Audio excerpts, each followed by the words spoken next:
रमता राम जपो रे प्राणी, अब तो सुन ले राम कहानी।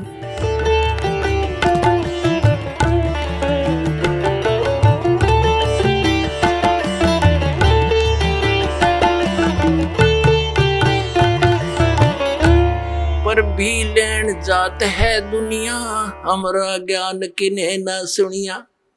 ये वहां धक्के खाने जाओ तीर्थों पर, वहां पता नहीं कहाँ का, हमारा ज्ञान किसी ने नहीं सुना। अपने आत्माओं ये तीर्थ कैसे बने? अब जैसे अमरनाथ धाम है, ये कैसे बना? पार्वती माता को भगवान शंकर जी ने उस स्थान पर एक सूखे वृक्ष के नीचे एकांत स्थान देखकर ये मंत्र दिया था। प्रथम मंत्र जो दास आपको देता है, इसको मोक्ष मंत्र बोलते हैं।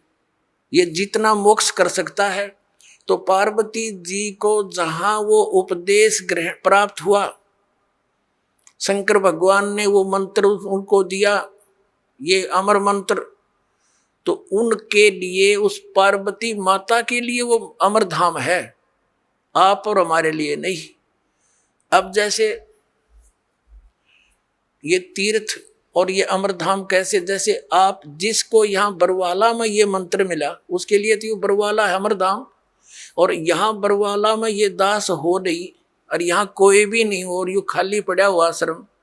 अब जैसे किसी ने क्रोथा आश्रम में नाम लिया था, उसके लिए क्रोथा है आश्रम अमरधाम अमरनाथ। अब वहाँ कोई भी को नहीं, ये दास यहाँ पर बैठा तो उस क्रोथा में माथा टेकने तला बना हुआ है। ये तो इस दास के वचन यहाँ सुनेंगे, सत्संग सुनेंगे, आशीर्वाद पाओगे, तो यही लाभ होगा उसे। तो अमरधाम जो है वो एक आदरणीय स्मारक तो है कि यहाँ पर ऐसी घटना घटी थी, लेकिन आपके लिए वहां जाने से कोई लाभ नहीं होगा। आपको तो वैसा ही संत खोजना पड़ेगा जिसके पास वो अमर मंत्र हो, और वो अमर मंत्र आपको चाहे बरवाड़ा की गली में मिल जाए दास, और वहां उपदेश प्राप्त हो गया, तो वही आपके लिए अमरनाथ है। उस मंत्र से मोक्ष होगा, उस स्थान से नहीं।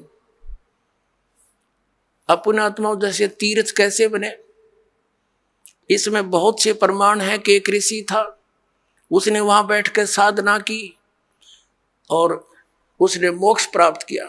अपने आत्माओं जैसे एक हमाम दस्ता होता है सामग्री कुटन का, दवाई दुई कुटन का, लोहे का मुसल सा वो 1.5 फुट का, और 2 फुट का, वो 1.5 फुट का, 1 फुट का ऊंचा, 9 इंच चौड़ा होता है।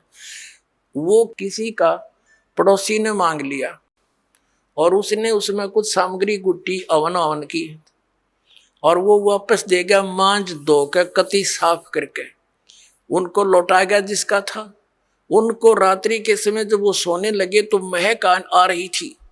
उन्होंने देखा ये महक कहाँ से आ रही है, देखते देखते देखा ये तो इस हमाम दस्ते में से आ रही है। तो उन्हें देखा हो इसको तो पड़ोसी ले गया था मांग के, उसने कोई सामग्री कूटी है। अब पुण्यात्मा उसने सारी सामग्री निकाल ली, कति साफ करके वापस लौटा दिया, और फिर भी महक आ रही है। वो सामग्री जो उसमें कूटी थी वो अलग वस्तु है, तो वो महक जो उसके अंदर आवे थी थोड़ी बहुत हमाम दस्ते में, वो एक दिन के बाद खत्म होगी। अब ये तीर्थ एक हमाम दस्ता समझो, और जैसे उस ऋषि ने उसमें सामग्री कूटी, यानी वो साधना वहां बैठकर की, वो सारी कमाई लेकर अपने उस धाम को चला गया जहां उसने उस साधना से जाना था। वो तीर्थ तो एक हमाम दस्ता है, उड़े 1-2 महीने 1-2 साल उसमें महक सी आवे, क्योंकि जहां संत ने साधना की होती है कुछ देर राहत मिलती है, लेकिन वो सामग्री वाला काम नहीं हो सकता। अब जैसे वो इतनी सामग्री कूटनी पड़ेगी उसमें महक अच्छी रोज लेने के लिए, यानी सत्य साधना आप कहीं बैठ कर लो, जैसे उस ऋषि ने की। आप अपने घर पे करोगे, आपके लिए वो तीर्थ आपका घर है, ना कि वो स्थान जहां पर किसी अन्य ने साधना की। वहां देखने जाने से हमें क्या लाभ होगा? जैसे ये दास पहले नगर नगर में सत्संग करने लगा, तो जहां किसी ने सत्संग सुना, उपदेश ले लिया, और वहाँ हम भट्ठी बना करके खीर बनाते, हलवा बनाते, सब्जी बनाते थे।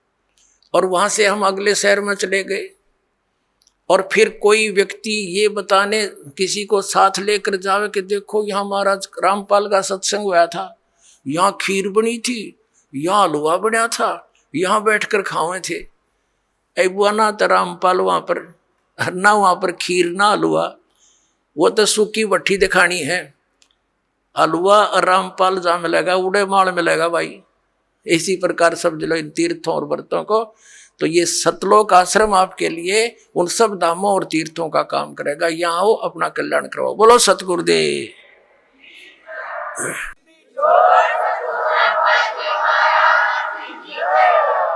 आप सुन रहे थे जगत गुरु तत्वदर्शी संत रामपाल जी महाराज जी के मंगल प्रवचन। अधिक जानकारी के लिए विजिट कीजिए हमारी वेबसाइट www.jagatgururampalji.org। संत रामपाल जी महाराज जी के शुभ आशीर्वाद से पूरे विश्व भर में 500 से भी ज्यादा नाम दीक्षा केंद्र हैं, जिन पर संत रामपाल जी महाराज जी द्वारा ऑनलाइन निशुल्क नाम दीक्षा दी जा रही है। अपने नजदीकी नाम दीक्षा केंद्र का पता करने के लिए संपर्क करें 8222880541।